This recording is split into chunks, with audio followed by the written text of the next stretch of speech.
అడుగుతున్నాను తండ్రి. ఆమేన్. సో హెబ్రీయులకు రాసిన పత్రిక 2వ అధ్యాయం మనం చూసుకుంటున్నాం. హెబ్రీయులకు రాసిన పత్రిక యొక్క కాంటెక్స్ట్ మనకు తెలిసినట్లుగానే శ్రమలలో ఉన్న వారికి, ముఖ్యంగా శ్రమలో ఉన్నటువంటి యూదా సంతతికి, యూదా జాతికి చెందినటువంటి వారు, యూదుల కోసం రాస్తున్నటువంటి విషయంగా మనం ముందే చూసుకున్నాం. సో చూసుకున్నటువంటి ఆ అంశాన్ని ఇప్పుడు మరొకసారి దీన్ని ఇంకొంచెం స్పష్టంగా ఈ మిగిలిన అంటే 2వ అధ్యాయం 10వ వచనం నుంచి ఉన్నటువంటి అంశాలను కూడా కొంచెం స్పష్టంగా చూసేందుకు ప్రయత్నం చేద్దాం. ఎవని నిమిత్తము సమస్తమును ఉన్నవో 9 వరకు కనుక చూసినట్లయితే అందరి కోసం ఆయన చనిపోయినట్లుగా, చనిపోయి తిరిగి లేచిన తర్వాత ఆయన కిరీటము ధరించినట్లుగా, ప్రతి మనుషుని కోసం ఆయన చనిపోయినట్లుగా మనకు ఇక్కడ కనిపించింది. సో ప్రతి మనుష్యుడిలో అందరూ ఉన్నారు, అన్ని జాతుల వారు మాత్రమే కాదు, అన్ని సమూహాలు మాత్రమే కాదు, ప్రతి ఒక్కరికి కూడా యేసుక్రీస్తు ప్రభు యొక్క రక్షణ మార్గం అందుబాటులో ఉంది. నమ్మిన వారికి ఆయన అందుబాటులో ఉన్నాడు అన్న విషయాన్ని మనం చూసాం. ఇకపోతే 10వ వచనం నుంచి మనం ముందుకు వెళ్తున్నాం. ఎవరి నిమిత్తము సమస్తమును ఉన్నవో, ఎవని వలన సమస్తమును కలుగుచున్నవో, ఆయన అనేకులైన కుమారులను మహిమకు తెచ్చుచుండగా వారి రక్షణకర్తను శ్రమల ద్వారా సంపూర్ణునిగా చేయుట ఆయనకు తగును. కొంచెం కాంట్రవర్సీ ఉన్నటువంటి ఫ్రేజ్ లోనికి వెళ్ళడానికి ముందు సరళంగా ఉన్నటువంటి వచనాలను సంపూర్ణం చేసి ఆ తర్వాత కాంట్రవర్సీ ఉన్నటువంటి, లేకపోతే కొంచెం కష్టతరంగా అర్థం చేసుకోవాల్సినటువంటి అంశం ఏదైతే ఉందో దాని దగ్గరికి వెళ్ళే ప్రయత్నం చేస్తాను. సో 10వ వచనంలో అనేకులైన కుమారులను మహిమకు తెచ్చుచుండగా వారి రక్షణకర్తను శ్రమల ద్వారా సంపూర్ణునిగా చేయుట ఆయనకు తగును అని దేవుని వాక్యం చెప్తోంది. సో ప్రభువైన యేసుక్రీస్తు సంపూర్ణుడిగా చేయబడిన తర్వాత శ్రమల గుండా ఆయన వెళ్ళటం కారణంగా అనేకులు ఏమవుతున్నారని చెప్తుంది, మహిమకు తేబడుతున్నారు. వారి రక్షణకర్త అయినటువంటి యేసుక్రీస్తు ప్రభు యొక్క శ్రమల గుండా వెళ్ళటం కారణంగా అనేకులు రక్షణకు లేకపోతే మహిమలోనికి తేబడుతున్నారు అన్నటువంటి అంశం చెప్తాను. మనం ఇంతకుముందు చూసినట్లుగానే రక్షణలో ఉన్నటువంటి భాగాలు ప్రస్తుతానికి మనం నీతిమంతులుగా తీర్చబడటం, ఆ తర్వాత పరిశుద్ధాత్ముని యొక్క నడిపింపులో నడుస్తూ కుమారులుగా దత్తపుత్రత్వమును పొంది ఆయన స్వరూపంలోనికి ఎదుగుతూ దానిని మనం శాంక్టిఫికేషన్ లేకపోతే పవిత్రీకరించబడటం అన్నటువంటి దాని గుండా వెళ్తూ మన హృదయమును లేదా మన మనసును రూపాంతరము చెందించుకుంటూ ముందుకెళ్తూ ఉండి ఒకానొక సమయంలో గ్లోరిఫికేషన్ లేకపోతే మహిమలోనికి ప్రవేశిస్తాము అన్నటువంటి ఫ్యూచర్ లేకపోతే జరగబోయేటటువంటి అంశం. ఇప్పుడు అది నిజమే, కానీ సంపూర్ణమైనటువంటి మహిమలోనికి మనం వెళతాము అని బైబిల్ గ్రంథం మనకు చెబుతోంది. ఆ విషయాన్ని జ్ఞాపకం చేసుకోవాలి. దాన్ని మహిమకు తెచ్చేటటువంటి మనం అందరము కూడా మహిమలో పాలి భాగస్థులం అవడానికి యేసుక్రీస్తు ప్రభు ఒక సంపూర్ణునిగా చేయబడ్డాడు అని దేవుని వాక్యం చెప్తా ఉంది. లేకపోతే సంపూర్ణునిగా చేయుట ఎలా? శ్రమల ద్వారా ఆయనకు అనగా తండ్రి అయిన దేవునికి ఇష్టమైంది లేకపోతే తగును అని దేవుని వాక్యం చెప్తుంది. What do you mean by సంపూర్ణుడిగా చేయటం?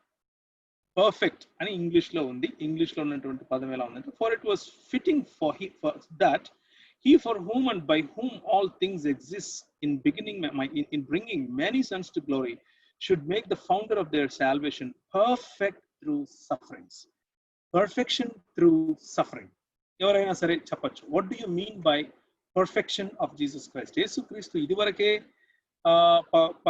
పరిపూర్ణుడు కాదా? సంపూర్ణుడు కాదా? ఏమంటారు?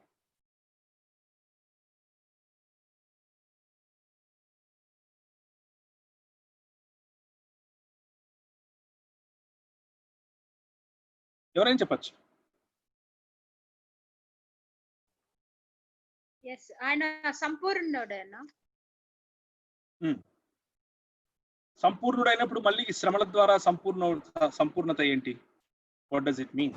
అంటే మనకు ఎగ్జాంపుల్ గా ఉండటానికి ఒకవేళ ఆయన మనతో పాటు పాలి భాగస్థుడు అవుతున్నట్టు అనిపిస్తుంది. అంటే మనకు ఎగ్జాంపుల్ గా ఉండటానికి అనుకుంటున్నా నేను. ఓకే, ఇంకా ఎవరైనా చెప్తారా? అన్న maybe as a human he is completely మనుష్యుడిగా మనుష్యుడిగా. ఓకే, మనిషి అంటే ఆయన is he not a perfect human being? ఆయన సంపూర్ణుడైన మనుషుడు కాదా? For example, I am not a perfect human being. You might not be a perfect human being, but is Jesus a perfect human being right from his birth?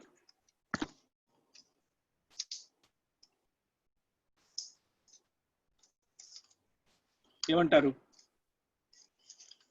ఎవరైనా మాట్లాడచ్చు, ఎవరైనా చెప్పచ్చు. వీలైతే అందరూ you can open up your cameras also, ఎందుకంటే I just wanted to make it more interactive. ఎంత వీలైతే అంత ఇంటరాక్టివ్ గా చేయడం మంచిది అన్న ఉద్దేశంతో అలా చేస్తున్నాను. ప్లస్ మనం ఉన్నది కేవలం 10 మంది కాబట్టి అందరి కెమెరాస్ కూడా సపోర్ట్ చేస్తాయి, ఇబ్బంది ఏమీ లేదు. సంపూర్ణత, శ్రమల ద్వారా సంపూర్ణత.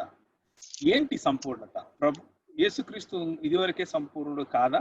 శ్రమ పడితే ఎక్కువ సంపూర్ణుడు అవుతాడా? సంపూర్ణత్వంలో తక్కువ సంపూర్ణత, ఎక్కువ సంపూర్ణత ఉంటుందా? ఈ అంశాలను మనం మాట్లాడుకోవాలి. ఏమంటారు? ఆయన మనకు ఒక ఎగ్జాంపుల్ గా ఉన్నాడు. ఓకే ఓకే, ఇంకా పర్ఫెక్షన్ ఇన్ వాట్ సెన్స్?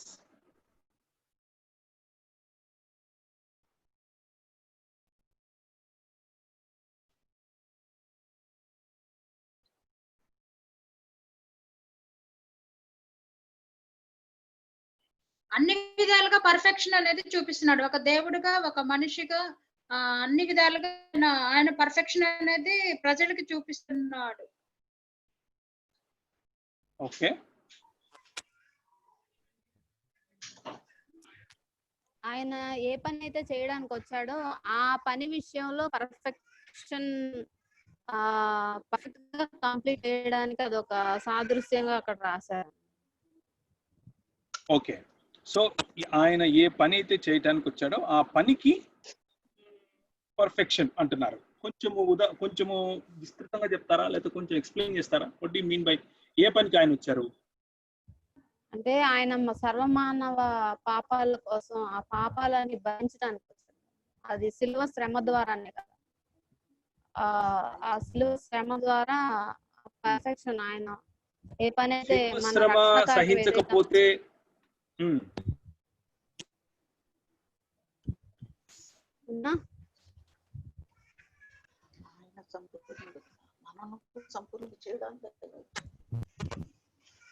వారి రక్షణకర్తను శ్రమల ద్వారా సంపూర్ణునిగా చేయటం అంటే అర్థం ఏమిటి? శ్రమలలో సంపూర్ణత అంటే అర్థం ఏమిటి అన్నది మనం చూస్తున్నాము.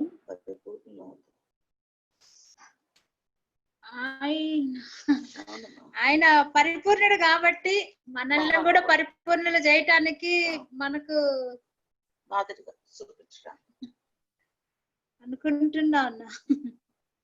పర్లేదు, అంటే పర్వాలేదు, మీరు మీకున్న అవగాహన చెప్పడం మంచిది. ఏది దాచిపెట్టడం వల్ల లాభం ఏం లేదు కదా.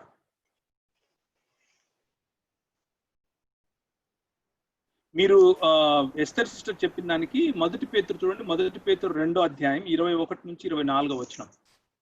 మొదటి పేతురు 2వ అధ్యాయం 21 నుంచి 24 ఎవరైనా చదువుతారా?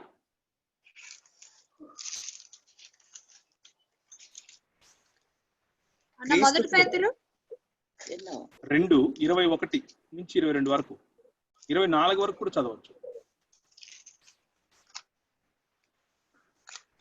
క్రీస్తు కూడా మీ కొరకు బాధపడి మీరు తన అడుగుజాడల యందు నడుచుకున్నట్లు మీకు మాదిరి ఉంచిపోయెను. ఆయన పాపం చేయలేదు, ఆయన నోటను ఏ కపటమును కనబడలేదు. ఆయన దూషింపబడి బదులు దూషింపను లేదు. ఆయన శ్రమ పెట్టబడి బెదిరింపక న్యాయముగా తీర్పు తీర్చి దేవునికి తను తాను అప్పగించుకొనెను. మనము పాపముల విషయమే చనిపోయి నీతి విషయమే జీవించినట్లు ఆయన తానే తన శరీరమందు మన పాపములను మ్రాను మీద మోసుకొనెను. ఆయన పొందిన గాయముల చేత మీరు స్వస్థత నొందితిరి. Okay, right. సో మీరు ఇంతవరకు ఎస్టర్ సిస్టర్ ఏదైతే చెప్పారో దానికి నేను ఈ వచనం చూపించాను.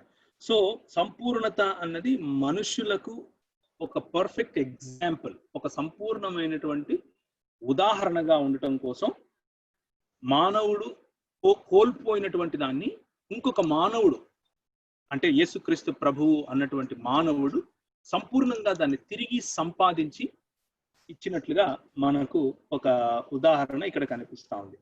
అదే విషయాన్ని పరిశుద్ధపరచు వారికి, పరిశుద్ధపరచబడు వారికి అందరికీ ఒకటే మూలము. ఈ హేతువు చేతను వారిని సహోదరులను పిలుచుటకు ఆయన సిగ్గుపడక, నా నామము నా సహోదరులకు ప్రచురపరచును, ఇది కీర్తన నుంచి తీసుకున్నాడు. నా నామము నమ్ముకుని నేను, ఇదిగో నేను దేవుడు నాకు ఇచ్చిన పిల్లలు అంటూ ఇంకొక పాత నిబంధన గ్రంథంలో ఉన్నటువంటి వచనాన్ని కోట్ చేస్తూ, కాబట్టి ఆ పిల్లలు రక్తమాంసములు గలవారైనందున్న ప్రకారమే, ఆ ప్రకారమే మరణము యొక్క బలము గలవానిని అనగా అపవాదిని మరణము ద్వారా నశింపచేయుటకు, జీవిత కాలమంతయు మరణ భయము చేత దాస్యమునకు లోబడిన వారిని విడిపించుటకును ఆయన కూడా రక్తమాంసములలో పాలివాడయ్యాడు. సో బేసిక్ గా to become a perfect example, ఒక మంచి ఉదాహరణ, ఒక సంపూర్ణమైనటువంటి ఉదాహరణగా మన ముందు ఉండటానికి ప్రభువైన యేసుక్రీస్తు అటువంటి శ్రమల గుండా వెళ్ళాడు. ఎందుకు ఈ మాట ఇక్కడ మనం శ్రమల ద్వారా మనకు కిరీటం, నో క్రాస్ నో క్రౌన్ అని మనం ఎందుకు అంటాము అని అంటే, పై వచనంలో 9వ వచనంలో మనం ఏం చూసామంటే, దూతల కంటే కొంచెం తక్కువ వాడుగా చేయబడిన యేసు మరణము పొందినందున మహిమా ప్రభావములతో కిరీటము ధరించువానిగా ఆయనను చూచుచున్నాము. సో ఈ మహాశ్రమలు ప్రస్తుతం మీరు యూదులుగా ఉన్నటువంటి మీరు, హెబ్రీ గ్రంథకర్త యూదులకు రాస్తూ అంటున్నాడు, మీరు ఈ శ్రమల గుండా వెళుతున్నారు. కరెక్టే.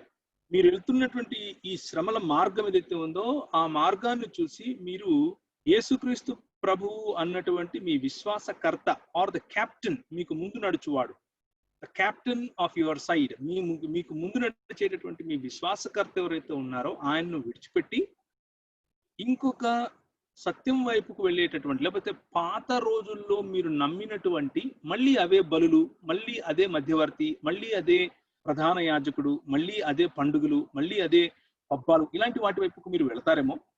కానీ ఆ వెళ్ళేటటువంటి మీరు తీసుకునే నిర్ణయం ఏదైతే ఉందో దాన్ని బ్యాక్ స్లైడింగ్, లేకపోతే తిరిగి కుక్క తన వాంతి వైపుకు వెళ్ళినట్లుగా అనేటటువంటి సాదృశ్యంతో పోలుస్తూ మాట ఏదైతే బైబిల్ చెబుతుందో, ఆ శ్రమలు నిజానికి మీకు సంపూర్ణత ఇస్తాయి.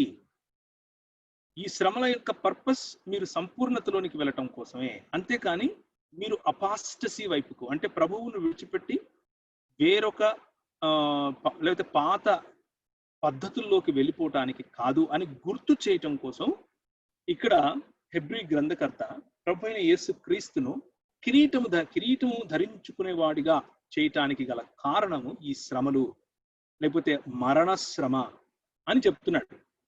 ఇక్కడ 14 నుంచి చూస్తే, కాబట్టి ఆ పిల్లలు రక్తమాంసము గలవారైనందున ఆ ప్రకారమే మరణము యొక్క బలము గలవానిని అనగా అపవాదిని మరణము ద్వారా నశింపజేయుటకును, జీవిత కాలమంతయు మరణ భయము చేత దాస్యమునకు లోబడిన వారిని విడిపించుటకును ఆయన కూడా రక్తమాంసములలో పాలివాడయ్యాడు. Now here is the question, ఆయన రక్తమాంసంలో పాలివాడు కాకపోతే మనల్ని రక్షించలేడా?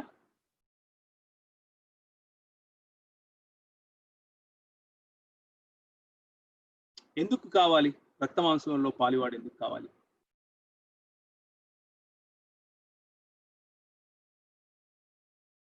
మనం ఆల్రెడీ నేను చదువుకున్నాం, మీకు కాంటెక్స్ట్ అంతా తెలుసు. సో మీరు keep that telescopic view in front of you. మీ ముందు అసలు మన సంఘాల్లో, లేకపోతే మన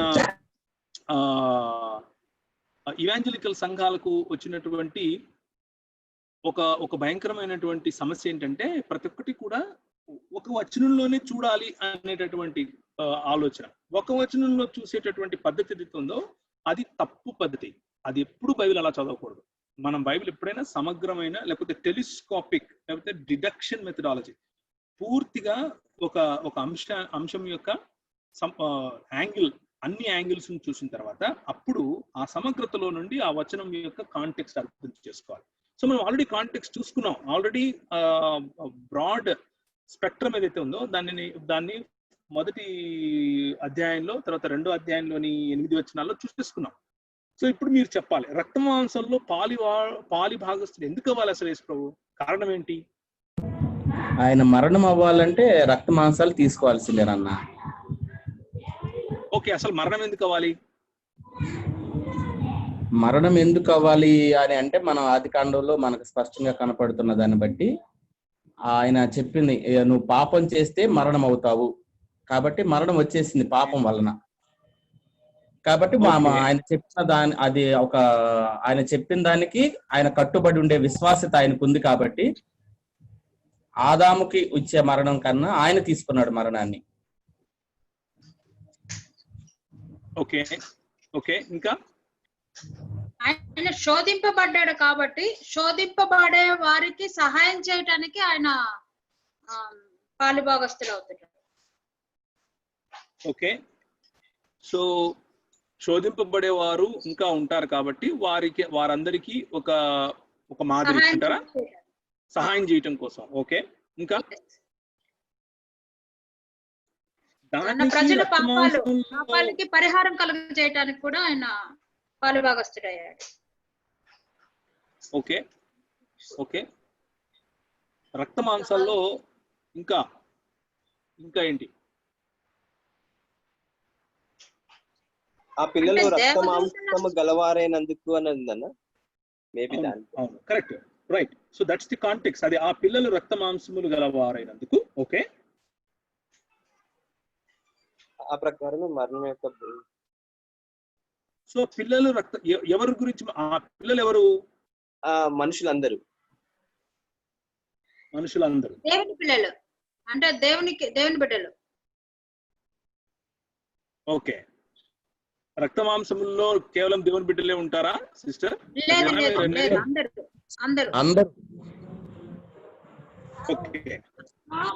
అందరూ కానీ ప్రత్యేకింపబడిన వాళ్ళు అని చెప్పారు. ఏమన్నారు? ప్రత్యేకింపబడిన వాళ్ళు అని చెప్పారు. అంటే దేవుడు అందరినీ క్రియేట్ చేశాడు, దేవుడు లోకం కనుక ఆయన అందరినీ పుట్టించాడు, సృష్టి ఉంది, కానీ వాళ్ళల్లో ప్రత్యేకించబడిన వాళ్ళని. అందరికీ ఉంది కదా రక్త మాంసం, ప్రత్యేకించబడిన వారికే కాదు కదా. జీవన్ ఏదో అంటున్నావు? అందరికీ ఉంది రక్త మాంసం, ప్రత్యేకించబడిన వారికి, ఏర్పరిచిన వారికే కాదు కదా. అంటే కాంటెక్స్ట్ లో మనము చదివితే ఇప్పుడు మనకు 9వ వచనంలో మనం ఆల్రెడీ చూసాం. ఏమని అనంటే, అందరి కొరకు లేకపోతే ప్రతి మనుష్యుని కొరకు మరణము అనుభవించినట్లు. సో ఆయన మరణాన్ని అనుభవించాడు. ఎవరి కోసం? ప్రతి మనుష్యుని కోసం. ఇప్పుడు కాబట్టి ఆ పిల్లలు రక్త మాంసము గలవారైనందున, ఎవరు ఈ పిల్లలు అనంటే, ఆ ప్రతి మనుష్యునిలో ఎవరైతే ఉన్నారో వారిలో శ్రమ, ఈ ఎవని నిమిత్తము సమస్తము అవుచున్నవో, లేకపోతే పరిశుద్ధపరచు వారికి పరచబడు వారికి అందరికీ మూలము ఒకటే. 12వ వచనం అది కీ ఇక్కడ. That is the interlocutor. అంటే ఈ రెండింటిని కూడా తీసుకొచ్చి కలిపేది ఇది. ఏంటంటే పరిశుద్ధపరచువాడు, పరిశుద్ధ పడేవారు ఇద్దరు వేరు. ఈ ఇద్దరికి కూడా మూలము దేవుడు, లేకపోతే ఒకటే మూలం అని వాక్యం చెప్తుంది. ఇద్దరికి ఒకటే మూలం. ఇక్కడ పరిశుద్ధ పరిచేవారెవరు? ప్రభు అయిన యేసుక్రీస్తు. పరిశుద్ధ పడేవారెవరు? అందరి కోసం చనిపోయాడు కదా, వారిలో ఎవరైతే ఆయన యొక్క సాక్రిఫైస్, ఆయన బలియాగమును విశ్వసించి ఆ అటోన్మెంట్ ను వారికి ఆపాదించుకుంటారో, ఎవరైతే విశ్వసిస్తారో. మనం ఇంతకు ముందు పోయిన వారం చూసినట్లుగా యోహాను 1:12 ఆయనను విశ్వసించిన వారు ఆయన పిల్లలగుటకు అధికారం ఇవ్వబడ్డారు. సో ఎవరు ఆ పిల్లలు? ఎవరు? రక్త మాంసములు గలవారైనటువంటి ఆ పిల్లలు ఎవరు అంటే, ఎవరి కోసమైతే యేసుక్రీస్తు ప్రభువు చనిపోయాడు, అందరి కోసం చనిపోయాడు, అందరికీ మార్గము తెరచబడింది. కానీ ఆ అటోన్మెంట్ యొక్క ఇంటెంట్ అంటే ఉద్దేశ్యము అందరి కోసము. ఎక్స్టెంట్ అంటే విస్తృతంగా ఉంది, కానీ దాని అప్లికేషన్ ఎవరైతే చేసుకుంటారో వారికే అది సఫలమవుతుంది. The fruit of the atonement is, లేకపోతే ప్రభువు చేసినటువంటి ఈ రక్త మాంసములలో ఉన్నటువంటి పిల్లలందరి కోసము ఆయన తన బలియాగమును చేశాడు, అందరి మనుషుల కోసం చేశాడు. కానీ విశ్వసించు వారు ఎవరైతే ఉన్నారో వారిని ఆయన పిల్లలుగా పిలుస్తున్నాడు. Does it make sense now? yes అలాంటి వారినే సహోదరులు అని పిలుస్తున్నాడు. నా నామమును నా సహోదరులకు ప్రచురపరతును, సమాజము మధ్య నీ కీర్తిని గానము చేతును. నా సహోదరులు ఎవరు నీ సహోదరులు అనంటే, నా తండ్రి చిత్తము చేయువారే నా సహోదరులు. ఏంటి ఆ తండ్రి చిత్తము? నీవు పంపిన యేసునందు విశ్వాసం ఉంచుటయే కదా. యోహాను సువార్త అలాగే 6వ అధ్యాయంలో కూడా ఏంటి మేము రక్షింపబడటానికి చేయాల్సిన క్రియ ఏంటి అనంటే, ఆయన పంపిన వాని యందు విశ్వసించుటయే దేవుని క్రియ అన్నటువంటి మాట కూడా మనకు కనిపిస్తుంది. So therefore it is all, if you can sum up everything, యేసుక్రీస్తు ప్రభు అందరి కోసం ప్రాణం పెట్టాడు, అందరి కోసం ఆయన బలియాగమయ్యాడు. ఆ ఇన్విటేషన్, ఆ పిలుపు అందరికీ సమానంగా ఉంది, అవకాశం అందరికీ సమానంగా ఉంది. కానీ ఎవరైతే ఆ పిలుపుని అందుకుని విశ్వసిస్తారో వారు దేవుని పిల్లలు అవుతారు. ఆ పిల్లలను యేసుక్రీస్తు ప్రభు సహోదరులు అని పిలుస్తున్నాడు. ఆ రక్తమాంసములు ఉన్నటువంటి పిల్లలకు ఈయన ఒక మాదిరిగా ఉంటాడు. ఆ పిల్లలు రక్తమాంసము గలవారైనందున ఆ ప్రకారమే మరణము యొక్క బలము గలవాన్ని, అంటే మనం చనిపోతాము, దేవుని నుంచి ఎడబాటులోనికి వెళ్ళిపోతాము అన్నటువంటి భయంలో జీవిస్తూ ఉంటాం కదా. భౌతిక మరణం ఒకటి, అలాగే మరణము ఇంకొకటి కూడా ఉంది. ఏంటది? దేవునితో సంపూర్ణమైనటువంటి ఎడబాటు. మొదటి మరణము ఆదాము చేసినటువంటి పాపము కారణంగా మొదలైనటువంటి మరణం. రెండవ మరణము అదే ఆదాము చేసినటువంటి పాపము కారణంగా మనము నిత్యత్వములో కొనసాగేటటువంటి మరణం. ఆ రెండవ మరణం ఏదైతే ఉందో కొనసాగింపు, దేవునికి సంపూర్ణంగా దూరం అయిపోయి కొనసాగించేటటువంటి మరణము. అలాగే భౌతికంగా చనిపోతాము అన్నటువంటి, లేకపోతే అగమ్య, నేను ఎక్కడికి వెళ్తానో తెలియదు, నా పరిస్థితి ఏంటో తెలియదు అన్నటువంటి ఆ భయం మనిషిలో ఏదైతే ఉంటుందో దానికి అధిపతిగా అపవాది ఉన్నాడు. జీవితకాలం అంతా మరణ భయం చేత దాస్యమునకు లోబడిన వారిని విడిపించటానికి ఆయన కూడా రక్త మాంసముల్లో పాలువాడయ్యాడు. సో ఫర్ ద రిడెంప్షన్, యేసుక్రీస్తు ప్రభువు విడిపించాలి అనంటే మనల్ని పోలి రావాలి అని ఇక్కడ మనం చదువుతున్నాం. కానీ ఇంకా మనము we did not hit the bull's eye, మనం ఇంకా అసలైన కేంద్రాన్ని టచ్ చేయలేదు. దానికి కారణం ఏంటి అనంటే, మనము రెండో అధ్యాయంలో ముందే చూసుకున్నాం. ఏంటి అనంటే, మనం మాట్లాడుచున్న ఆ రాబోవు లోకమును ఆయన దూతలకు లోపరచలేదు. 5వ వచనం నుండి చూస్తున్నాం. సో కాంటెక్స్ట్ అనేది మిస్ అవ్వకూడదు. మనిషి యొక్క స్థితిని ముందే ఆయన మనకు వివరించేశాడు. ఏంటది? అయితే ఒకడు ఒక చోట ఇలాగూ దృఢముగా సాక్ష్యం ఇచ్చుచున్నాడు, నీవు మనుషుని జ్ఞాపకం చేసుకున్నట్టుకు వాడే పాటివాడు, నీవు నరపుత్రుని దర్శించుటకు వాడే పాటివాడు, నీవు. సో నరపుత్రుని గురించి, నరపుత్రుడి ద్వారా నరపుత్రులకు ఇవ్వబోయేటటువంటి రాజ్యమును గురించి మాట్లాడుతున్నాడు. ఇదే మనం ముందు నుంచి చూస్తున్నాం. రాబోవు రాజ్యము, రాబోవు లోకము, ఆ లోకములో యేసుక్రీస్తు ప్రభు కిరీటమును ధరించి రాజుగా కూర్చోవటం. కాంటెక్స్ట్ ఇది. ఆ రాజుగా కూర్చోవాలి. సో వీ హ్యావ్ సీన్ పోయిన వారం కంటే అంతకుముందు వారం క్రిస్టియానిటీ, క్రైస్తవ జీవితం, నేను చచ్చిపోయి స్వర్గానికి వెళ్ళిపోతాను, ఆ స్వర్గంలో రంగురంగుల నదులు, వజ్ర వైడూర్యాలు, బంగారు, రంభా ఊర్వశి మేనకలు, వగైరా వగైరా వగైరాలు, తినటానికి భోజనం, త్రాగటానికి, ఇటువంటి కాన్సెప్ట్ ఏదైతే ఉందో అది క్రిస్టియన్ వరల్డ్ వ్యూ చెప్పదు. మనకు రెవల్యూషన్ లో చెప్పినటువంటి, పోయిన వారం కూడా చదివించాను, మనము దాన్ని చదువుదాం. రెవల్యూషన్ లో మనం చూసేటటువంటి, లేదా ప్రకటన గ్రంథంలో మనం చూసేటటువంటి పరలోక రాజ్యము స్వర్గం కాదు, స్వర్గానికి వెళ్ళిపోవడం గురించి కాదు. ఇక్కడ యేసు రాజుగా మన దగ్గరికి రావాలి. It is about God coming down. It is not about we going somewhere else. So that is where మనం ఎక్కడో మిస్ అవుతున్నాం అనేది మనం అర్థం చేసుకోవాలి. ఇప్పటికీ కూడా మన మైండ్స్ లో ఒకటే తిరుగుతూ ఉంటది, ఏంటంటే పరలోకం పోవాలి. ఏంటా పరలోకం అంటే బంగారు, వెండి, ఇల్లు, వాకిళ్ళు, పుష్కలమైన తిండి. జీవన్ అయితే చికెన్ గురించి ఆలోచిస్తాడేమో. జీవన్ పరలోకంలో అన్ని చికెన్లే కనిపిస్తాయి. ఉదాహరణ ఏం జీవన్? లేదన్నా నేనేమంటున్నా, మీరు టూ ఎక్స్ట్రీమ్ కి వెళ్ళిపోతున్నామేమో, టూ సైడ్స్. ఒక సైడ్ ఏంటంటే నేనేమంటున్నా, నాకేమనిపిస్తుంది అంటే, this world is not eternal. What I see is not eternal. Yes, what I don't see, that is eternal, right? So to extreme నేను ఆలోచించాను పరలోకం గురించి, కానీ at the same time I have the assurance that I will be with my Lord one day, because this place, no matter how good it is or ఎట్లున్నా కూడా, ఇది ఇక్కడ ఉండలేను కదా నేను.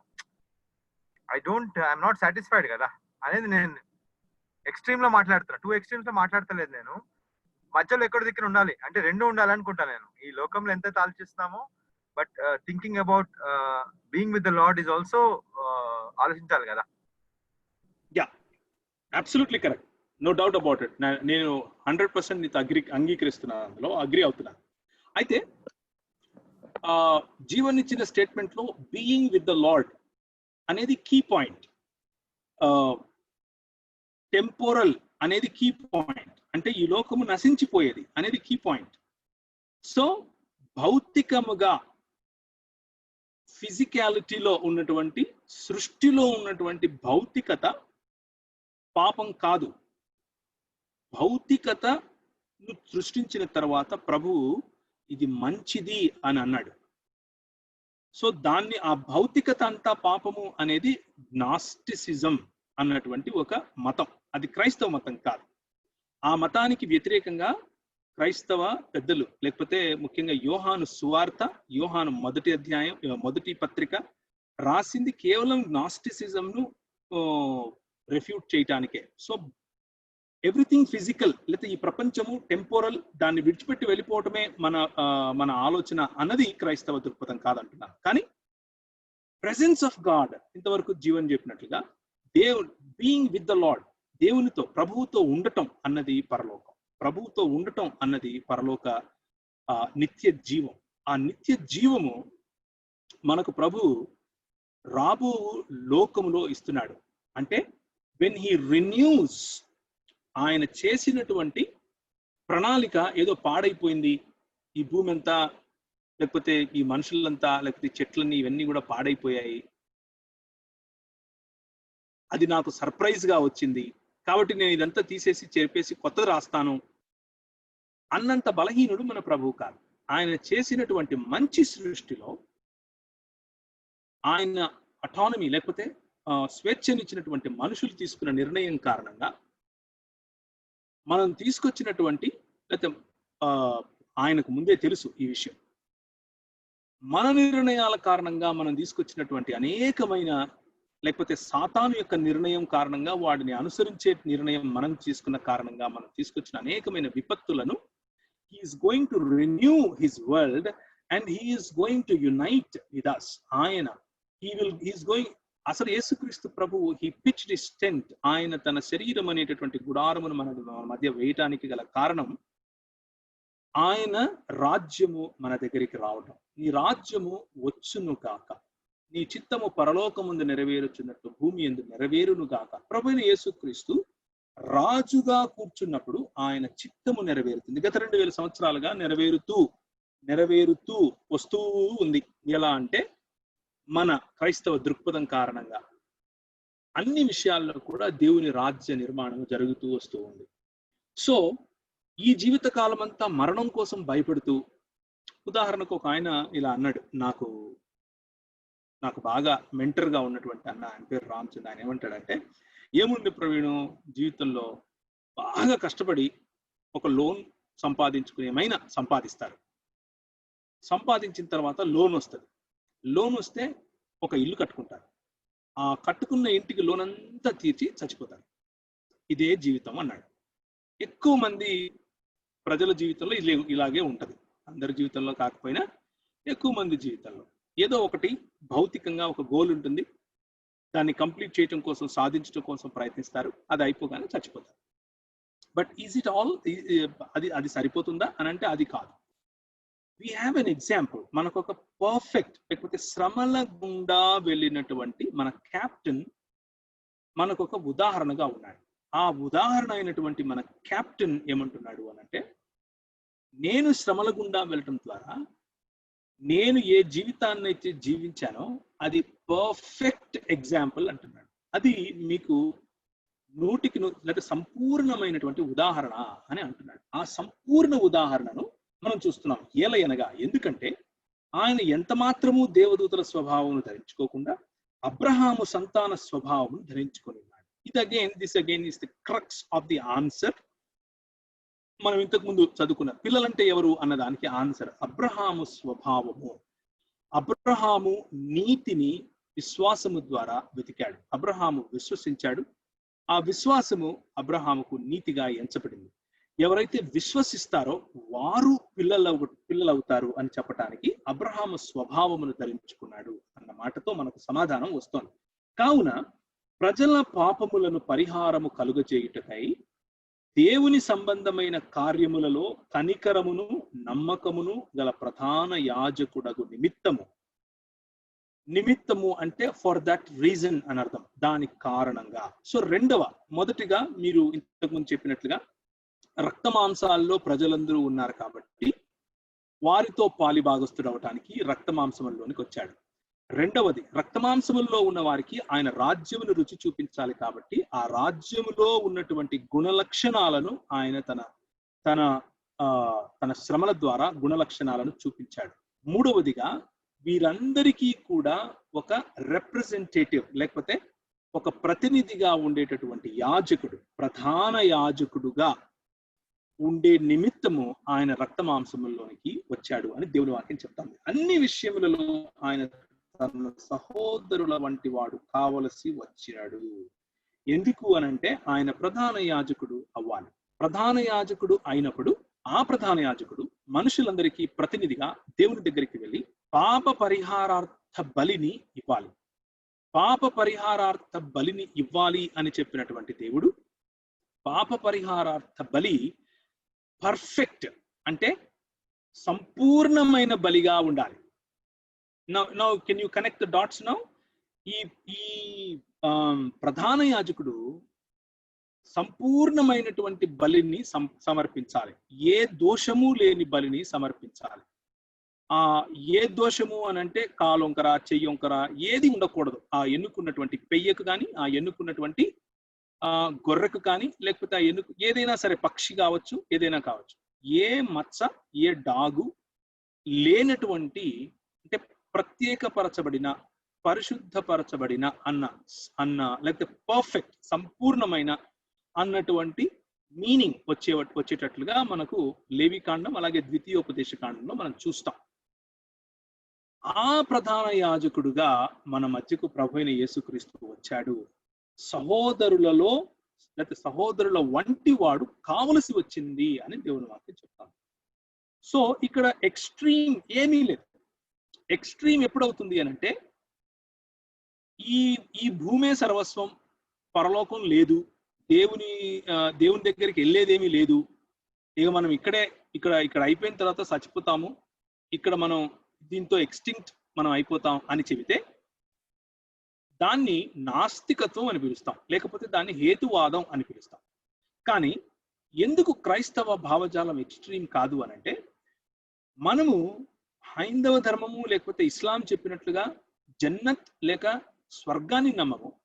అలాగే నాస్తికులు చెప్పినట్లుగా, హేతువాదులు చెప్పినట్లుగా ఇక్కడ చనిపోయి ఇక్కడ మంచి చేసి చచ్చిపోతే చాలు అని చెప్పేటట్లుగా ఈ లోకానికి సంబంధించినటువంటి దృష్టిని మాత్రమే కలిగి కూడా ఉండము. మనకున్నటువంటి బ్యాలెన్స్ ఏమిటి అని అంటే, లేకపోతే మనం దేవుని వాక్యం ఇచ్చేటటువంటి సమగ్రత ఏంటి అని అంటే, మనము మంచి కార్యములు లేకపోతే మంచి దృక్పథము మరియు మంచి నేచర్ స్వభావము కలిగి ఉండి మన కెప్టెన్ మన ప్రభువును పోలి జీవించటానికి ఈ ప్రపంచంలో ఆయన ఏ మార్గము గుండా వెళ్ళాడో ఆ మార్గము గుండా వెళుతూ ఉన్నప్పుడు ఈ అంతటినీ కూడా ప్రభువు మన ద్వారా ఆయన చేసినటువంటి సాక్రిఫైస్, ఆయన చేసినటువంటి ఈ పాప పరిహారార్థ బలి అన్నటువంటి కార్యము ద్వారా మరియు దానిని మోసుకెళుతున్నటువంటి ఆయన భుజములైనటువంటి మనందరం కలిసి మోసుకెళుతున్నటువంటి సంఘము యొక్క బాధ్యత అన్నటువంటి కార్యము ద్వారా ఏం చేస్తున్నాడు అని అంటే ఆయన చేసిన సృష్టిని రెన్యూ చేస్తున్నాడు. ఇది మనకు రెండు రకాలైనటువంటి దృక్కోణాన్ని ఇస్తుంది. మొదటిది, this earth belongs to me, ఈ ప్రపంచం లేదా ఈ భూమి నాకు ప్రభు ఇచ్చాడు. This universe belongs to me, ఈ సర్వ సృష్టిలో నన్ను ప్రభు పెట్టాడు. I'm suppose to take care of this, నేను దీన్ని సంరక్షించాలి, కాచుకోవాలి అన్నటువంటి బాధ్యతను నేర్పిస్తాడు. ఆ బాధ్యతను ప్రభు అయిన యేసు క్రీస్తు ద్వారా మనకు చూపించాడు. అంత మాత్రమే కాకుండా ప్రభువు రెన్యూ లేకపోతే ప్రభువు విమోచించేటటువంటి తన సృష్టిని, ప్రభువు ఏ సృష్టిని అయితే విమోచిస్తున్నాడో తిరిగి తన యొక్క రాజ్యములోనికి, తన పరిపాలనలోనికి తీసుకొచ్చుకుంటున్నాడో, ఏదేను తోటలో ఏ విధమైనటువంటి పరిపాలన మనం చూసామో, ఏదేను తోటలో దేవుడు మరియు మనుష్యునికి ఉన్నటువంటి సంబంధం ఏదైతే చూసామో, ఆ సంబంధముల యొక్క అన్యోన్యత చూసామో, ఇరువురి యొక్క బాధ్యతల యొక్క విధులు గమనించామో, వాటన్నిటినీ తిరిగి రెస్టోర్ చేస్తాడు. ఆ రెస్టోర్ చేయబడినటువంటి స్థితి, అందులో భౌతికత ఉండొచ్చు, భౌతికత ఉండకపోవచ్చు. దేవుని వాక్యము అందులో స్పష్టత మనకి ఇవ్వలేదు. కానీ మనం ఆత్మరూపేణ ఉంటాం కాబట్టి భౌతికత ఉండదు అన్నది నా వ్యక్తిగత అభిప్రాయం. కానీ స్కాలర్స్ ఇంకా వేరు రకాలుగా చెబుతూ ఉన్నారు. అప్పటికి బ్రతికున్నటువంటి వారు, లేకపోతే ఆ రాజ్యము చేసేటప్పుడు ఈ భౌతికతలో ఉన్నటువంటి రియాలిటీస్ అన్ని కూడా కలిగి ఉన్నటువంటి, ఈ భౌతికత కంటే కూడా రెన్యూడ్ గా ఉన్నటువంటి ఈ ఫిజికల్ లేకపోతే ఈ మెటీరియలిస్టిక్ కంటే కూడా బెటర్ మెటీరియలిస్టిక్ అన్నటువంటి ఆలోచనను కొంతమంది స్కాలర్స్ చెప్తారు. నేను ఇంకా దాని గురించి స్టడీ చేస్తున్నాను. నాకంత ఎందుకంటే బైబిల్ దేవుని వాక్యం స్పష్టత అక్కడ ఇవ్వలేదు అని నేను అనుకుంటున్నాను. నాకు స్పష్టత వచ్చిన రోజు తప్పకుండా చెప్తాను, దాని గురించి కూడా నా అభిప్రాయం చెప్తాను. However, what we can understand at this point of time is, యేసుక్రీస్తు ప్రభు మనుషులకు రిప్రజెంటేటివ్ గా ఆయన సంపూర్ణుడిగా శ్రమల ద్వారా చేయబడటానికి గల కారణం ఏమిటి అని అంటే, మనం సంపూర్ణులం కాదు. నెంబర్ 1, మనం సంపూర్ణులం కాదు కాబట్టి ఆయన సంపూర్ణుడు అవ్వాలి. మనము కోల్పోయాం. ఇక్కడ 2వ అధ్యాయంలోనే మనం చూసాం, నరపుత్రుడు ఆయనకి ఇవ్వబడినటువంటి మహిమ, దానిని కోల్పోయినటువంటి పరిస్థితి. కాబట్టి ప్రభువు తిరిగి మహిమను సంపాదించాలి. నెంబర్ 3, మనుష్యులు పాప భయముతో లేకపోతే మరణ భయంతో బ్రతుకుతూ ఉన్నారు. మరణాన్ని ఆయన జయించాలి. అదే మనం ఇంతవరకు 14, 15 తర్వాత 16, 17లలో చూస్తున్నాం. నెంబర్ 4, విశ్వాసము ద్వారానే అది చెయ్యాలి అన్నటువంటి నియమాన్ని ఆయన స్థాపించాలి. అందుకని అబ్రహాము పిల్లలు అని ప్రస్తావించాడు. నెంబర్ 5, అందరికీ కూడా పాప పరిహారార్థం చేయటానికి ఒక ప్రతినిధిగా, ప్రధాన యాజకుడిగా ఆయన రావాలి. కాబట్టి ఆయన రక్త మాంసములలో ఆయన మన మధ్యకు రావటం, సంపూర్ణత ఆయన జీవితంలో కనబడటం. బికాజ్ ఆయన రక్త మాంసంలో వచ్చాడు కాబట్టి నేను ఇప్పుడు ఆయనతో రిలేట్ చేసుకోగలను. ఆయన రక్త మాంసంలో వచ్చాడు కాబట్టి ఆయన నన్ను సహోదరుడా అని పిలుస్తాడు. ఆయన రక్త మాంసంలో వచ్చాడు కాబట్టి నా పిల్లలు అని పిలుస్తాడు. ఆయన రక్త మాంసంలో వచ్చాడు కాబట్టి నేను ఆయనతో రిలేట్ అవ్వగలను. ఆయన రక్త మాంసంలో వచ్చాడు కాబట్టి ఆయన దేవుడు, ఆయన ఏమేం చేయగలడు అని నేను చేయలేను కదా అన్న ఎక్స్క్యూజ్ నాకు ఉండదు. ఆయన చేశాడు, నువ్వు చేయగలవు అన్నటువంటి హోప్ నాకు ఇస్తాడు. ఆయన రక్త మాంసంలో వచ్చాడు కాబట్టి ఆయన మనకు నిజమైన ఒక ప్రతినిధి అయ్యేందుకు అవకాశం ఉంది. ఆయన నిజమైన ప్రతినిధి ఒక ప్రధాన యాజకుడుగా మాత్రమే కాకుండా ఆ ప్రధాన యాజకుడు కొనిపోయేటటువంటి గొర్రె పిల్లగా కూడా అయ్యే అవకాశం.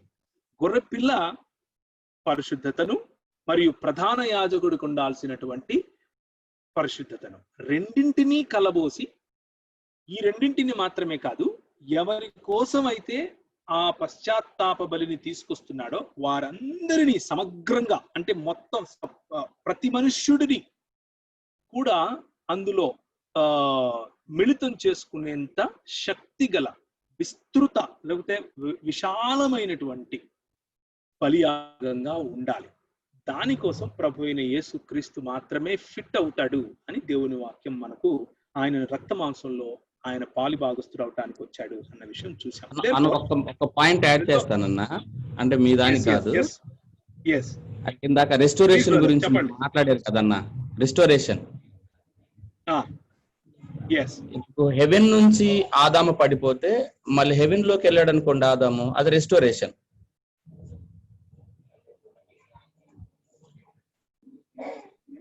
చెప్పండి. హెవెన్ నుంచి ఆదాము హెవెన్ నుంచి పడిపోతే మళ్ళీ తిరిగి హెవెన్ లో పెట్టడము రెస్టోరేషన్ అవుతుంది కదన్న. ఎక్కడి నుంచి అయితే పడిపోయాడో మళ్ళీ అక్కడ పెట్టడం. కానీ ఆదాము పాపం చేయక మునుపు భూమి మీదే ఉన్నాడు, పాపం చేసిన తర్వాత కూడా భూమి మీద ఉన్నాడు. అంటే ఆయన హెవెన్ ని కోల్పోయినట్టు లేదు, హెవెన్లీ కింగ్డమ్ ను కోల్పోయినట్టుగా కనపడతా ఉంది. అంటే going to heaven will not be the restoration. ఎందుకంటే ఆయన పడిపోక మునుపు ఆయన హెవెన్ లో లేడు కదన్నా. అంటే నా పాయింట్ నేనేమంటున్నానంటే ఆయన హెవెన్ లో నాకు అర్థమైంది. మీరు అన్న పాయింట్ చాలా క్లియర్ గా నాకు అర్థమైంది. రెస్టోరేషన్ లో మెజారిటీ ఆఫ్ స్కాలర్స్, అంటే ఈ 3వ అధ్యాయంలో 3-4 అధ్యాయాల్లో రెస్టోరేషన్ గురించినటువంటి ఇంకొంచెం డీప్ స్టడీలోకి మనం వెళ్తాము, అక్కడ మనం దీని గురించి మాట్లాడతాము. వేరాస్ ఇప్పటి వరకు మనం చూసిన దాంట్లో యేసుక్రీస్తు కిరీటమును ధరించు వాడిగా రావటం, యేసుక్రీస్తు పడిపోయినటువంటి, లేకపోతే దీనికి ఒక మంచి వచనం ఏం గుర్తొస్తుంది, రోమీయులకు రాసిన పత్రిక 3వ అధ్యాయంలో, ఏ భేదము లేదు, అందరూ పాపం చేసి దేవుడు అనుగ్రహించు మహిమను కోల్పోతున్నారు, పరలోకం కోల్పోవటం కాదు. అది రత్నబాబు గారు చెప్పేటటువంటి పాయింట్ యొక్క ఒక వచనంలో చెప్పాలి అని అంటే it is not about losing or gaining heaven. స్వర్గం సంపాదించడం, స్వర్గం కోల్పోవటం కాదు. జీవన్ చెప్పిన కరెక్ట్ పాయింట్ ఏంటంటే to be with the Lord, దేవునితో సహవాసం, మహిమ, దేవుడు మనకి ఇచ్చినటువంటి మహిమ. ఏంటి ఆ మహిమ? ఫర్ ఎగ్జాంపుల్ నా వెనక లైట్ కనిపిస్తుంది, లైటింగ్ వస్తా ఉంది. యాక్చువల్గా లైట్ కనపడట్లేదు, కానీ దాని చుట్టూ ఉన్న ఆరా కనిపిస్తా ఉంది. అంటే ఆ ప్రకాశమానమైనటువంటి ఆ ఆరా కనిపిస్తా ఉంది. మనము ఆ లైట్ గా మిగిలిపోయాం, దాని చుట్టూ ఉన్న ప్రకాశమైన ఆరా లేదు ఇప్పుడు. ఎందుకు అని అంటే దేవునితో సహవాసం లేదు. There is no electricity. నాకు ఎక్స్టెంపోర్ గా వస్తున్నటువంటి ఎగ్జాంపుల్ ఇది. ఇందులో దీన్ని కేవలం ఆ ఆరా వరకు మాత్రమే లిమిట్ చేయండి. I'm not equating men with a light, a bulb. అది that is not what my intention is. So మనం కోల్పోయింది ఏమిటి అని అంటే దేవునితో కనెక్షన్, దేవునితో కనెక్టివిటీ, దేవునితో మనకున్న సహవాసం వల్ల మనకు వచ్చేటటువంటి మహిమ. ఆ కోల్పోయిన మహిమను తిరిగి ఇవ్వటానికి ప్రభు వచ్చాడు. యేసుక్రీస్తు ప్రభు ఆ కోల్పోయిన మహిమను తిరిగి సంపాదించాడు అని చెప్పడానికి ఒక వచనం మనం ఇంతవరకు ఏం చూసామంటే 9వ వచనంలో, మహిమా ప్రభావములతో కిరీటమును ధరించిన వారిగా ఆయనను చూచుచున్నాము అంటున్నాం. సో యేసుక్రీస్తు ప్రభువు కోల్పోయిన మహిమా ప్రభావమైనటువంటి కిరీటమును తిరిగి సంపాదించాడు. ఎవరైతే విశ్వసిస్తారో వారందరికీ కూడా ఆ మహిమను తిరిగి ఒక రోజు ఇస్తాడు. సో రక్షణ అన్నది భూమి వదిలేసి పరలోకం వెళ్ళటం మాత్రమే అన్నటువంటి డెఫినేషన్ ఏదైతే ఉందో అది ఫిట్ అవ్వదు, అన్ని చోట్ల ఫిట్ అవ్వదు. Whereas it is also an integral part of it. అది కూడా ఒక భాగం, అంటే part of the bigger package. మనం ఒక ఇల్లు కొనుక్కుంటే ఆ ఇంట్లోకి వెళ్ళటానికి తలుపు కూడా ఇంక్లూడ్ అయి ఉంటుంది కదా. అలాగే మనం సంపాదించినటువంటి రక్షణ కేవలం తలుపు మాత్రమే కాదు, అంటే పరలోకం మాత్రమే కాదు, ఆ తలుపును ఓపెన్ చేస్తే వచ్చేటటువంటి దేవునితో సహవాసం, ఇంటి లోపలికి అడుగు పెట్టేటటువంటి experience. So the same experience that Adam had with the father, లేకపోతే తండ్రి కుమార పరిశుద్ధాత్మలైనటువంటి దేవునితో ఆదాము హవ్వలు ఎటువంటి మహిమతో కూడినటువంటి సహవాసములు ఉన్నారో ఆ సహవాసములోనికి తిరిగి తీసుకుని రావడమే ప్రభువు చేసేటటువంటి పని. అందులో రెస్టోరేషన్ అన్నది తప్పకుండా ఆయన రాజ్యమును భూమి పైన, లేకపోతే నీ రాజ్యము వచ్చునుగాక అన్న పాయింట్ ను ఎంఫసైజ్ చేసేది. కానీ మనకు మొత్తం బైబిల్లో కనిపిస్తుంది. అదే రెవల్యూషన్ లో కూడా మనం పోయిన వారం నేను మీకు చూపించాను. ఒకసారి చూస్తారా రెవల్యూషన్?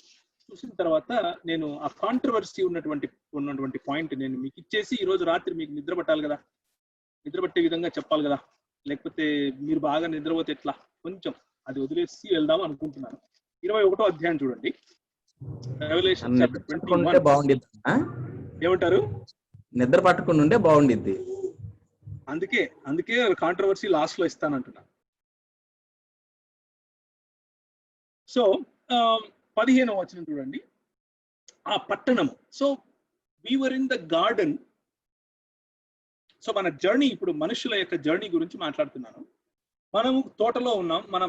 మన ప్రయాణం తోటలో మొదలైంది. ఆ తోటలో మొదలైనటువంటి ప్రయాణం ఎక్కడ ఎండ్ అవుతుంది అంటే పట్టణంలో ఎండ్ అవుతుంది. 15వ వచనం చూడండి. ఆ పట్టణమును దాని గుమ్మములకు ప్రాకారమును కూర్చుటకై నాతో మాట్లాడు వాని యొద్ద బంగారు కొలకర్ర అయి ఉండెను. ఆ పట్టణము చచ్చపుకుమైనది, దాని పొడుగు దాని వెడల్పు సమానం. అతడు ఆ కొలకర్రతో పట్టణమును కొలవగా దాని కొలత 750 కోసులైనది. గార్డెన్ అన్నది డైనామిక్ గా కనిపిస్తే, పట్టణము అన్నది స్టాటిక్, ఏ మార్పు చెందకుండా ఉండేదిగా కొంచెం కనిపిస్తా ఉంది. ఇక్కడ సరైన కొలతలు, ఇటు ఇటు అటు ఇటు అంటే చతురస్రాకారం, పర్ఫెక్ట్ గా ఉండేటటువంటి ప్రదేశం, పర్ఫెక్ట్ గా ఉండేటటువంటి స్థితిని గురించి మనం మాట్లాడుతున్నాం. సో అలా చూసుకుంటూ పోతే ఆ పట్టణపు ప్రాకారం సూర్యకాంతములతో కట్టబడిన పట్టణము స్వచ్ఛమగు స్ఫటికముతో సమానమైన శుద్ధ సువర్ణమునుగా ఉన్నది. ఆ పట్టణపు ప్రాకారము పునాదులు అమూల్యమైన నానావిధ రత్నములతో అలంకరింపబడి ఉన్నాయి. ఇదంతా కూడా ఆంథ్రోపోమార్ఫిక్ భాష. So the state that we started and the state that we will end at, మధ్యలో వచ్చేటటువంటి పట్టణము యెరూషలేము పట్టణం. ఆ పట్టణంలో దేవాలయము కనిపిస్తుంది. ఆ దేవాలయము కారణంగా యెరూషలేము పట్టణము మనకు కనిపిస్తుంది. So it's all about, if you can see the Magna Carta of God, దేవుని యొక్క పెద్ద విశాలమైన ఒక విజన్ కనుక మీరు చూస్తే చాలా అసలు అమేజింగ్ గా ఉంటది.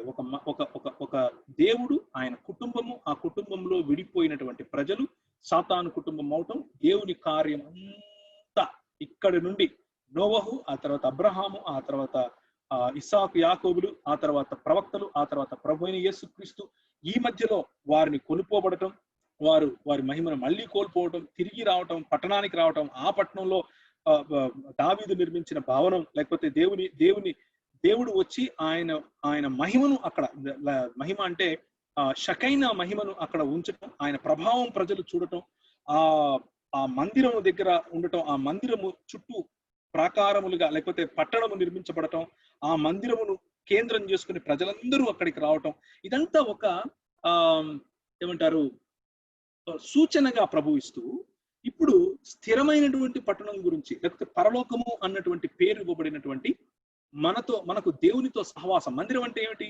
దేవుడు ఉండేటటువంటి ప్లేసే కదా. దట్ ఈస్ వాట్ మందిరం ఈజ్, రైట్? సో ఆ మందిరం గురించి మాట్లాడుతూ ప్రభు ఏమంటున్నాడంటే, మరియు ఆ పట్టణం ప్రాకారం పునాదులు అమూల్యమైనది అని చెప్తూ, ఆ తర్వాత ఏమని చెప్తున్నాడు అనంటే,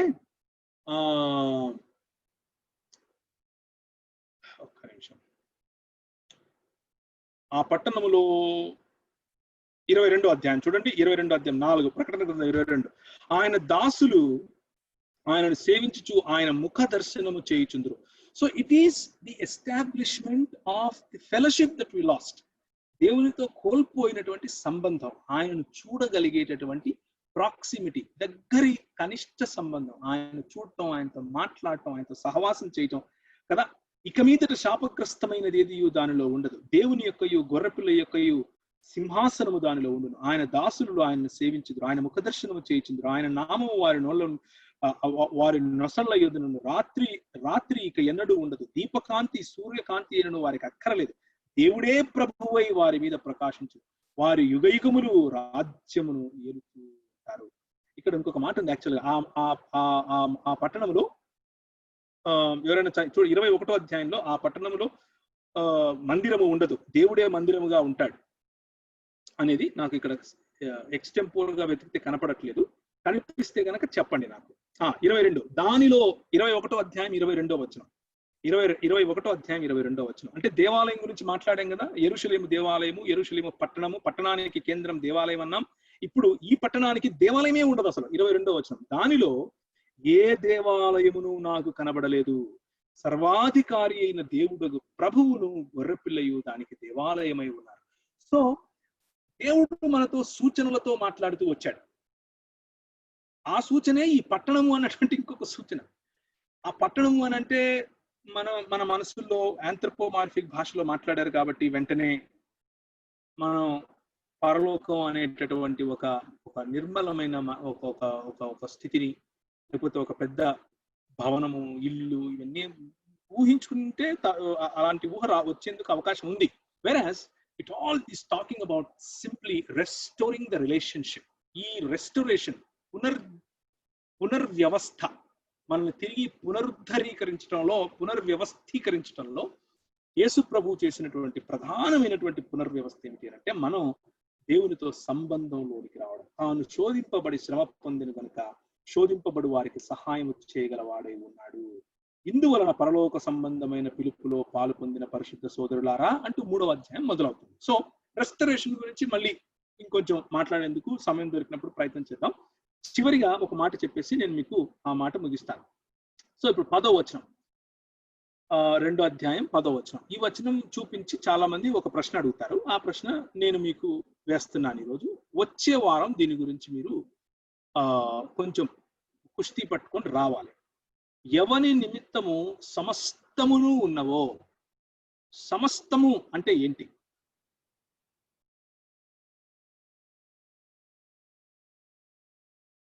ఎవరైనా చెప్పచ్చు. సమస్తము అంటే ఏంటి? ఎవని వలన సమస్తమును కలుగుచున్నవో అంటే దేవుడి గురించి మాట్లాడుతున్నారు అక్కడ. ఆయన అనేకులైన కుమారులను మహిమకు తెచ్చుచుండగా, అంటే దేవుడు అనేకమైన కుమారులను మహిమకు తెచ్చుకుంటున్నాడు. వారి రక్షణకర్త అయినటువంటి ప్రభు అయిన యేసుక్రీస్తు శ్రమల ద్వారా సంపూర్ణుడిగా చేయుటకు ఆయనకు తగును అంటున్నాడు. సో ఈ కాన్సెప్ట్ అయితే మనకు అర్థమైపోయింది. కానీ ఇప్పుడు పైన ఆ 2 వచనాలను ఒక్కసారి ఆలోచించండి. ఎవని నిమిత్తము అంటే ఫర్ హూమ్ ఎవ్రీథింగ్ ఎగ్జిస్ట్. ఎవరి నిమిత్తము, నిమిత్తము అంటే far whom everything exist.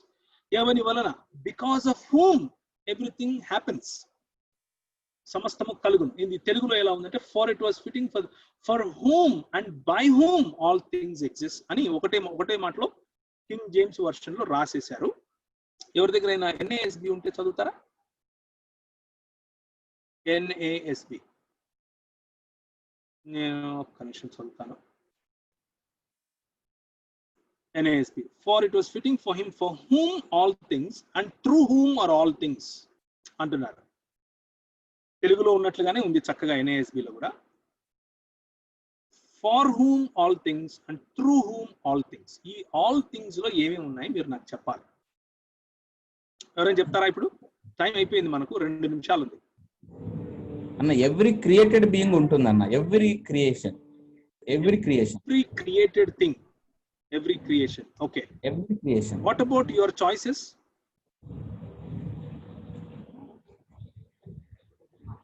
Like human beings, animals, human beings తీసుకునే నిర్ణయాలు, వారి ఉద్దేశ్యాలు, అవి కూడా ఉన్నాయా?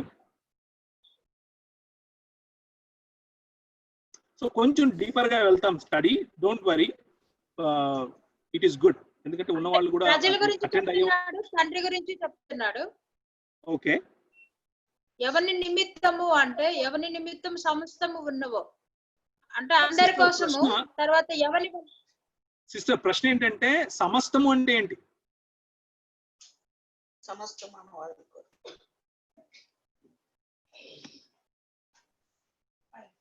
ప్రశ్న సమస్తం అంటే ఏంటి?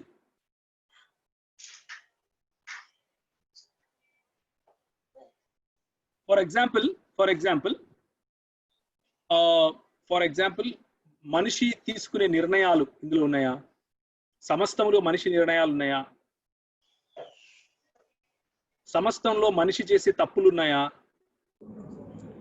మనిషి ఉన్నాడన్నా. సమస్తంలో దేవదూతలు చేసే తప్పులు ఉన్నాయా? పాపాలు ఉన్నాయా? లేదు, మనిషి ఉన్నాడు. ఓకే, మనిషి నిర్ణయాలు తీసుకునే కెపాసిటీ మనిషికి ఉంది. Now he can choose by his will. Okay. కాబట్టి మనిషి ఉన్నాడు ఆయన నిమిత్తము, అయితే ఆ మనిషి ఆయన నిమిత్తం పనిచేస్తాడా లేననేది choice is for human beings. So అన్ని దేవుని నిమిత్తం లేవైతే కొన్ని మనిషి నిమిత్తం ఉన్నాయి.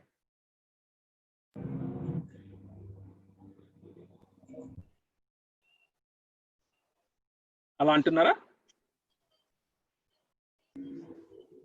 అంటే మీరు ఆ విల్లును కూడా మాట్లాడుతున్నారన్న సమస్తంలో? అలా అడుగుతున్నాను. ఆ సమస్తంలో ఆ విల్ కూడా ఉందా అని అడుగుతున్నాను. విల్లు లేదు. అంటే విల్లు ఇచ్చాడు, విల్లు కూడా ఉంది, యూజ్ చేసుకునే చాయిస్ మనిషికి ఇచ్చాడు. Okay, yes. నెక్స్ట్ వీక్ కొట్లాడుకుందాం దీని మీద. బైబిల్ స్టడీ అంటే it needs to be more like this. I like it. So సమస్తము అంటే ఏంటి? సమస్తంలో రెండు చాలా ఆప్షన్స్ ఉన్నాయి యాక్చువల్గా, కానీ ప్రధానంగా చెప్పేటటువంటి ఒకటి చెప్పేసి నేను ప్రార్థన చేస్తాను. కొంతమంది ఏమంటారు, ముఖ్యంగా డిటర్మినిస్ అని పిలువబడేవాళ్ళు క్రైస్తవంలోనే ఒక శాఖ, ఒక మతం. డిటర్మినిస్టులు ఉద్దేశం ఏమిటి అని అంటే, దేవుడు తప్ప మిగిలినవన్నీ సాతాను కానివ్వండి, సాతాను చేసిన పాపం కానివ్వండి, మానవుడు కానివ్వండి, మానవుడు చేసిన పాపం కానివ్వండి, అన్నీ కూడా ఆయన నిమిత్తము అలాగే ఆయన వలన కలుగుతున్నాయి అని చెప్తారు. ఉదాహరణకు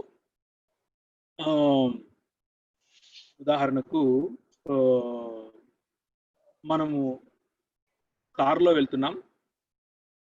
కారులో వెళ్తూ ఉంటే మన కారు కింద ఒక కుక్క పిల్ల పడి చచ్చిపోయింది. అది దేవుని వలన, దేవుని నిమిత్తమే, దేవుని మహిమ కోసం జరిగింది అని చెప్తారు. ఇంకో ఉదాహరణకు ప్రవీణ్ రాజ్కు, సుధీర్కు కరోనా ఎఫెక్ట్ అయింది. అది దేవుడు తన మహిమ కోసం, తన నిమిత్తము, తన వలన జరిగించాడు. ఇది అనాది కాలమైనటువంటి సంకల్పంలో భాగం అంటారు. ఇలా చాలా ఉదాహరణకు ఇంకొంచెం డీపర్గా వెళ్తే మీకు ప్రమోషన్ వచ్చింది, అది దేవుని వలన, దేవుని నిమిత్తము జరిగింది. మీరు ఉద్యోగం కోల్పోయారు, దేవుని వలన, దేవుని నిమిత్తం. సో సమస్తములు అన్నీ ఉన్నాయా? ఒసామా బిన్ లాడెన్ ఉన్నాడా?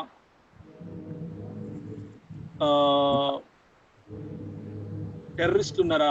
బాంబింగ్స్ ఉన్నాయా? ఇవన్నీ కూడా దేవుడే స్వయంగా జరిగిస్తున్నాడా అన్న ప్రశ్న కూడా వస్తుంది. సో నెక్స్ట్ వీక్ దీని గురించి మాట్లాడే ప్రయత్నం చేద్దాము. ఎక్కువ సమయము, ఒకవేళ 2-3 నిమిషాలు ఎక్కువైంది అయినా కానీ దీన్ని ఆలోచించండి. Next week we will have more interaction. కానీ మీరు చదువుకొని రావాల్సింది ఏంటంటే, డస్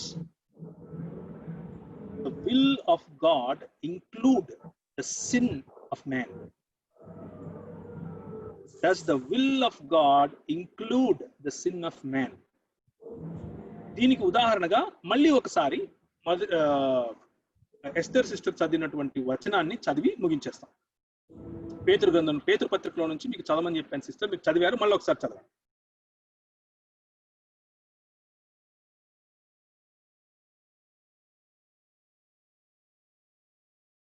ఎస్తర్ గారు.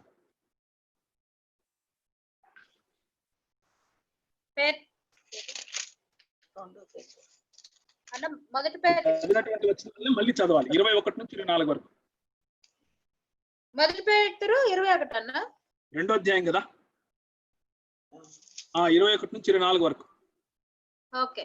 క్రీస్తు కూడా మీ కొరకు బాధపడి మీరు తన అడుగు జాడలందు నడుచుకున్నట్లు మీకు మాదిరి ఎంచిపోయిన ఆయన పాపము చేయదు, ఆయన నోటను ఏ కపటమును కనపడలేదు, ఆయన దూషింపబడి బదులు దూషింపలేదు, ఆయన శ్రమ పెట్టబడి బెదిరింపక న్యాయముగా తీర్పు తీర్చి దేవునికి తన్ను తాను అప్పగించుకొనెను. మనము పాపముల విషయమై చనిపోయి నీతి విషయమై జీవించినట్లు ఆయన తానే తన శరీరమందు మన పాపములను మ్రాను మీద మోసుకొనెను. ఆయన పొందిన గాయముల చేత మీరు స్వస్థత నొందితిరి. మీరు గొర్రె పిల్ల దారి తప్పిపోతారే కానీ ఇప్పుడు ఆత్మల కాపరి అధ్యక్షుడినైన ఆయన వైపునకు మళ్ళీ ఉన్నారు. రైట్, ప్రార్థన చేద్దాం. కృప కలిగిన తండ్రి, మీకు కృతజ్ఞతలు, వందనాలు తెలియజేసుకుంటున్నాం. ప్రభువా, మీ వాక్యంలో మీరు చెప్పినట్లుగా మీరు పాపము చేయలేదు,